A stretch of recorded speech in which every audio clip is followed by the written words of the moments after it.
E aí, pessoal, tudo bem com vocês? Vamos lá, uma dica para você que vai fazer a prova da FUVEST relacionado a esses temas que a gente está estudando: iluminismo, liberalismo e independência dos Estados Unidos.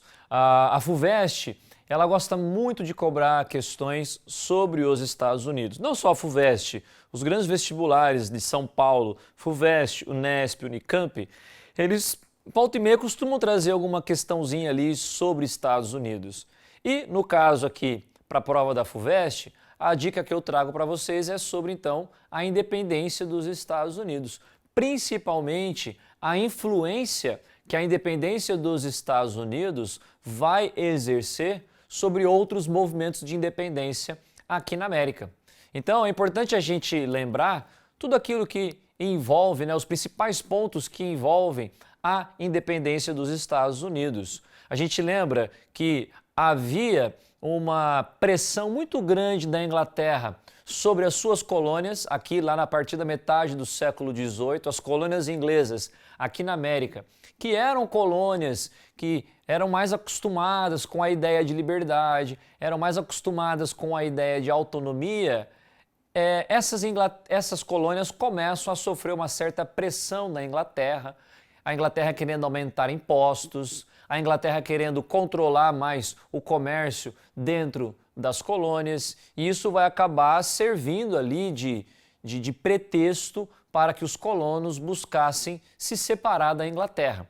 E aí que nós vamos ter, no dia 4 de julho de 1776, no segundo Congresso da Filadélfia, a Declaração de Independência. Um documento que vai ser produzido principalmente por Thomas Jefferson e Benjamin Franklin. Tá? Esse documento, a Declaração de Independência, é o documento em defesa justamente das liberdades, da liberdade individual, da liberdade política, e a grande inspiração ideológica para a produção, para a construção desse documento é justamente as ideias liberais, as ideias iluministas, a defesa da liberdade econômica, a defesa da liberdade política, a defesa, a crítica a esse domínio da Inglaterra sobre os seus colonos, a defesa também de rebelião contra governos tiranos, Então,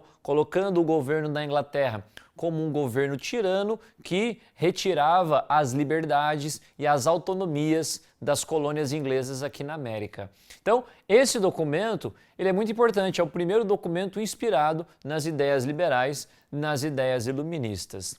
A partir dessa declaração de independência, nós temos a Guerra de Independência, e com a vitória dos colonos, dos americanos, na Guerra de Independência, a gente vai ter a elaboração da primeira e única Constituição norte-americana, que foi aprovada em 1787. E essa Constituição também é um documento importante, também é um documento inspirador para outras constituições que nós vamos ter tanto na América e também depois lá na Europa, após as revoluções burguesas do século XVIII, do século XIX. O que traz de tão importante essa Constituição americana? Primeira forma de governo, a adoção de uma república.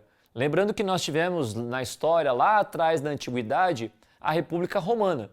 E aí depois praticamente não tivemos mais governos republicanos. Tivemos ali a República de Cromwell na Inglaterra, mas a gente vai ter agora um governo republicano. E lembrando que um governo republicano é um governo onde o poder não é um poder pessoal, e sim um poder institucional. O poder ele é formado a partir das instituições.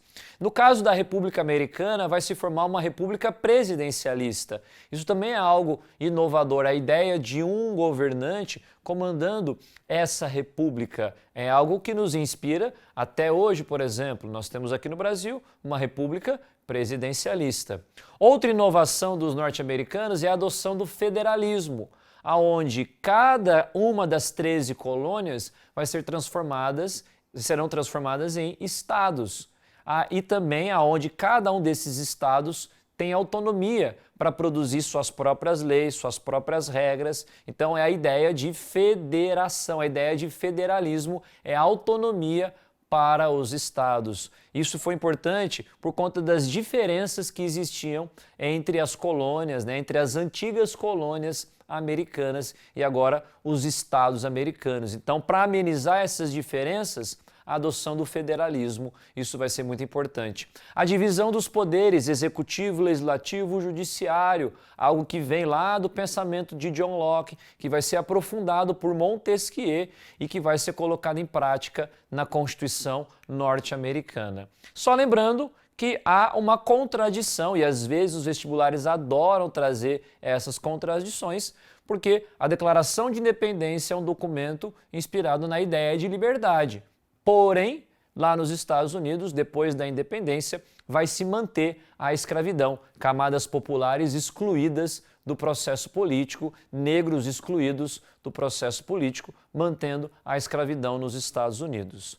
Beleza? Fiquem atentos nessa dica que eu trouxe para vocês. Um grande beijo, até a próxima!